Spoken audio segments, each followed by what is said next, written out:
जय हिंद बच्चों।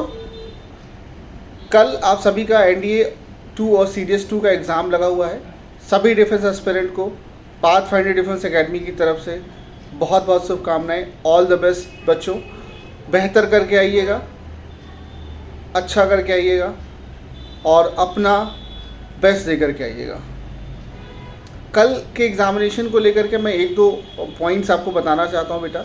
जनरली बच्चा जो कुछ चीज़ों की गलती करता है वो है, उन चीज़ों के बारे में मैं थोड़ा सा जो है इस वीडियो के माध्यम से मैं आपको जो है अपनी बात जो है पहुंचाना चाहता हूं। होता क्या है बेटा, एग्ज़ामिनेशन जो है यूपीएससी का जो एग्ज़ाम है, एनडीए सीडीएस का एग्ज़ाम, ये एग्ज़ाम जो है इसे क्वालिफाई करना इट्स जस्ट एन आर्ट।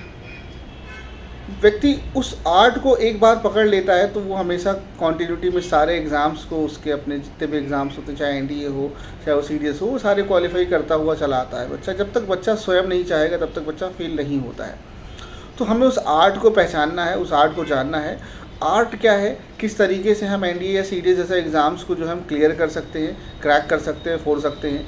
तो हमें समझना होगा पेपर के पैटर्न को, कि पेपर हमें समझना होगा। पेपर पैटर्न के साथ साथ हमें देखना है, हमें हैंडल करना है। एक्चुअली क्या है, यूपीएससी है क्या, यूपीएससी के रिटन एग्जामिनेशन में इम्पॉर्टेंट इज़ दैट कि आप अपने प्रेशर को कैसे हैंडल करते हैं। प्रेशर हैंडल करना सबसे ज़्यादा इंपॉर्टेंट है, क्योंकि इन जनरल अगर हम केस में बात करें तो बच्चा होता क्या है, एग्जामिनेशन हॉल में पेपर मिलता है, पेपर ओपन करता है, एक पेज में सामान्यतः 6 to 8 क्वेश्चंस होते हैं। अब बच्चे ने 6 से 8 क्वेश्चन देखे, ठीक है, दूसरे पेज में देखा, पहले पेज में देखा, उसे कुछ नहीं समझ में आया, दूसरे पेज में बच्चा देखता है, उसे कुछ नहीं समझ में आता है, तीसरे पेज में देखता है, उसे नहीं समझ में आता है, चौथे पेज में देखता है। अब जब वो 4 पेज 5 पेज आगे बढ़ चुका होता है और हम मान के चलते हैं कि 30+ क्वेश्चन जो है उसके सामने से गुजर चुके होते हैं, उसके बाद एक अजीब सा प्रेशर वो फील करता है और फिर उसे एक अजीब सी लड़ाई उसके मन में होती है कि नहीं, ऐसे कैसे, इतने क्वेश्चन मैं छूट चुका, मुझे कुछ नहीं आ रहा है। वहीं से वो प्रेशर लेना स्टार्ट करता है। तो हमें ध्यान रखिएगा, पेपर हमेशा जो है वो 3 कैटेगरी में होता है। मैं हमेशा से बच्चों को बताता चला आ रहा हूँ पिछले 10 सालों से कि पेपर का जो कैटेगराइजेशन है वो बहुत इंपॉर्टेंट है आपके लिए। हाँ, कुछ क्वेश्चन 25% क्वेश्चन ऐसे होते हैं एग्जामिनेशन में, 25 से 30% क्वेश्चन जो बहुत ईजी होते हैं। हमें उन क्वेश्चंस को पिक करना है सबसे पहले। होता क्या है कि हम पहला पेज ओपन किए, दूसरा किए, तीसरा किए, चौथा, 5वां पेज ओपन किए, 6ठा पेज मैं इसकी गारंटी लेता हूँ, प्रेशर फील नहीं करना है।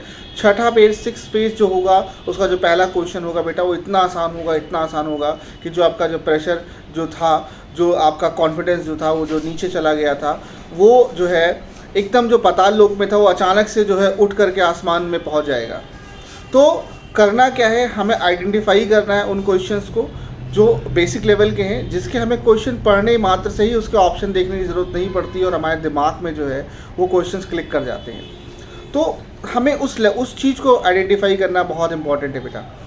अगेन, प्रेशर नहीं लेना। मैं हमेशा कहता हूँ कि नेगेटिव मार्किंग बहुत इंपॉर्टेंट रोल, बहुत वाइटल रोल प्ले करता है आपके एग्जामिनेशन में, ठीक है। इस चीज़ को हमें समझना होगा, ठीक है। हवाई में बातें नहीं होती हैं। कोई कहता है मैं 90 क्वेश्चन करके आया, आउट ऑफ 120 मैं 80 क्वेश्चन करके आया।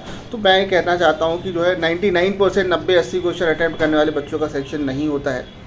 आपको पता होना चाहिए कि आप एनडीए के लिए जा रहे हो तो आपके पास कितना मिनिमम कट ऑफ चाहिए। आप सीडीएस के लिए जा रहे हो तो आपको पता होना चाहिए कितने क्वेश्चन हमें मिनिमम जो है कट ऑफ के लिए जाना है। तो वो क्वेश्चन उसके आसपास इर्द गिर्द रहना है आपको और गलत अटेम्प्ट नहीं करना है। क्वेश्चन ध्यान रखिएगा, जो टफेस्ट क्वेश्चन होंगे उसे हमें एलिमिनेट करना है। वो आपके लिए नहीं है, वो स्टूडेंट के लिए नहीं है। वो मैं गारंटी कह सकता हूँ, एनडीए सीडीएस के पेपर में अच्छे टीचर उस टाइम लिमिट पे भी नहीं कंडक्ट कर सकते, उस पेपर को कंप्लीट नहीं कर सकते हैं। तो इस चीज़ को ध्यान रखना है बेटा। और आपको जो फोकस करना है वो उसी बेसिक क्वेश्चन और उसी मॉडरेट क्वेश्चन को फोकस करना है, जो आपके मोर देन 50% क्वेश्चन जो होते हैं वो बेसिक और मॉडरेट लेवल से आते हैं, ठीक है। इवन उनका परसेंटेज तो होता है 70% तक हम मान के चलते हैं। 30% क्वेश्चन जो होते हैं वो टफेस्ट क्वेश्चन माने जाते हैं, लेकिन 50% प्लस क्वेश्चन ईजिली आप अप्रोच कर सकते हैं और 50% 60% के आसपास जो है इस सारा मेरिट कभी किसी एग्जाम से यूपीएससी की नहीं गई है। तो माइनस मार्किंग को आपको ध्यान में रखना है, ठीक है। प्रेशर नहीं लेना है। आज की रात बची है, 12 घंटे का समय लगभग बचा है आपके पास यहाँ से, और मैं मान के चलता हूँ। और जो लोग कहते हैं कि रात में खूब सोना चाहिए, खूब करना चाहिए, आराम से रिलैक्स करना चाहिए, कुछ नहीं, ठीक है, सिर्फ पढ़ते रहिए, मुस्कुराते रहिए, लगातार एफर्ट करिए। आप फौज में जाना चाहते हैं, ना कि सरकारी बाबू बनना चाहते हैं, ठीक है ना। तो अंत समय तक आपको एफर्ट करना है, लड़ाई अंत समय तक लड़नी है। कल एग्जामिनेशन देने के बाद आप खूब सोइएगा, खूब आराम करिएगा बेटा, ठीक है, क्योंकि अंत तक आपका जो है एक एक किया गया एफर्ट, एक एक पेज जो आप रिवाइज कर रहे होंगे अपने एग्जामिनेशन को लेकर के, वो सब आपके आने वाले कल के एग्ज़ाम में आपको हेल्प करने वाला है। तो ये मान के चल रहा है कि हमें मिनिमम रेस्ट लेना